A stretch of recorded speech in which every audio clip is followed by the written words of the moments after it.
Hey, what's up, everybody? This is Gary Holt from Exodus and formerly from Slayer, and you're listening to The Razor's Edge.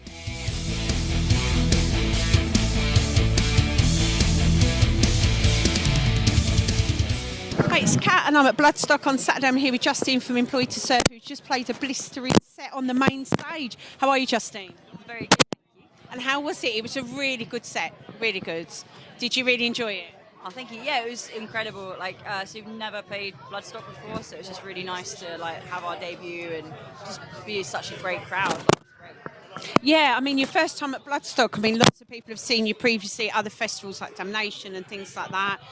And it's a different crowd, obviously, here. It's maybe a lot more metal, but I think you guys have fit into that. And do you feel you did and it was the right venue for yourselves? Yeah, absolutely. So it's only in latter years we've been really sort of going the more metal direction, but I kind of almost found from just sort of being a punter that people were sort of coming up to me asking why haven't we played yet, and I kind of didn't really ever think about it because it just feels like such a metal festival. But so I'm just really distracted by how much it's raining right now.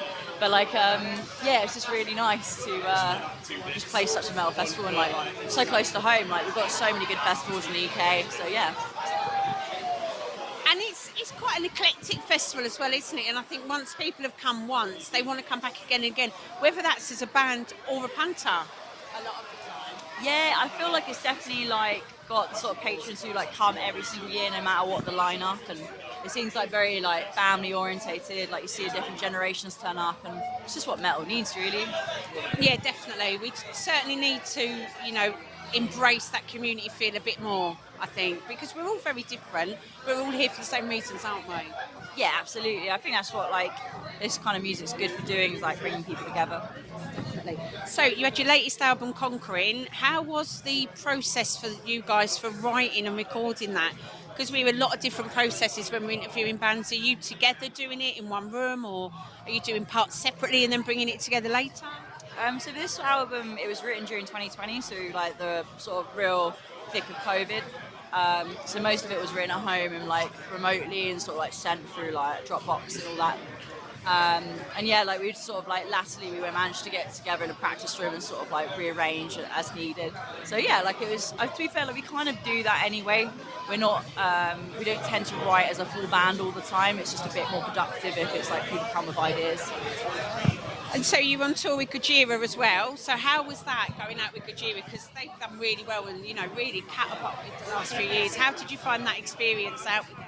Oh, it's a dream. I've been a huge fan of Gojira for over a decade at this point.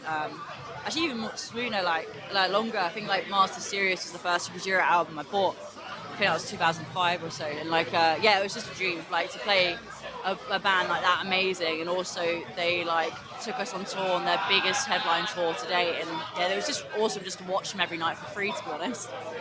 Sounds really great, and it was a good tour as well. And I think it's a really good pairing, isn't it? And it's really good to be out with people that are similar to you but different. So it's giving the punter two different experiences. Yeah, absolutely. And they're so proficient and incredible to watch. It really made us aspire to be better as a band. And it was just really inspiring. So what can we expect of Employed to Serve in the next 12 months? What are we looking out for? Is there going to be more material? Is there going to be more dates from you guys? Is there going to be more festivals, say? So we've got a headline tour in October, November, UK. So we're going to do that, and then we're writing basically, and hopefully going to record a new album towards the end of the year, early next year, and then new album hopefully next year. And I know we're talking about the band, but I wouldn't be an interview if I didn't ask you about Church Road. How difficult is it at times to juggle the band and Church Road as well? Because they're two massive jobs, aren't they? It's time consuming, but as I'm going along, I'm finding it a lot easier to sort of switch the two. A lot of the times with these festivals, I kind of feel I can do a bit of both. But yeah, I think eventually, if for example, ETS is probably going to tour even more, we'll hopefully hire another person, which will be really exciting. Yeah, it's just really fun. Me and my husband Sammy, who's also in ETS, love music, so it's all we want to do. If it means that we're doing it 7 days a week, so be it. When you're not busy with Church Road, obviously, and Employed to Serve, who are you listening to at the moment, and who should we be listening to on your recommendation? Ooh, I'm trying to think. So hard because a lot of them are like bands I'm working with, so this sounds really. So I really like this band called Iris. So they're like really good. They're from LA way, and they're sort of like more Chelsea Wolf kind of stuff. They're really good. I listen to Not Blues as well. It's really good gym music. Yeah, absolutely. I'm just a big fan of like the New Orleans scene as well. Like Crowbar's like a huge like old favourite of mine, and I just sort of try and listen to as much as possible. And before I let you go, because I know you've got a big round of PR today, bless you, and you want to have a relax.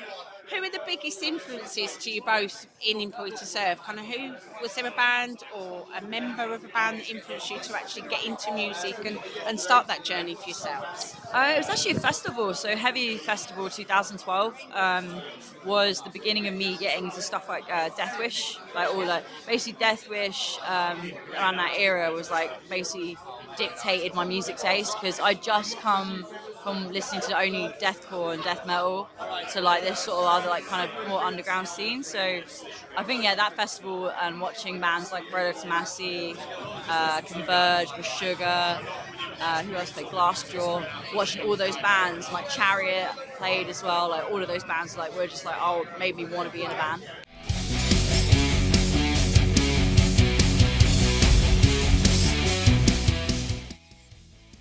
Thanks for listening. Make sure you keep up to date with future episodes by subscribing to our channels. For more information on this podcast, or for all the latest music news, reviews, interviews and more, head over to our website www.therazorsedge.rocks.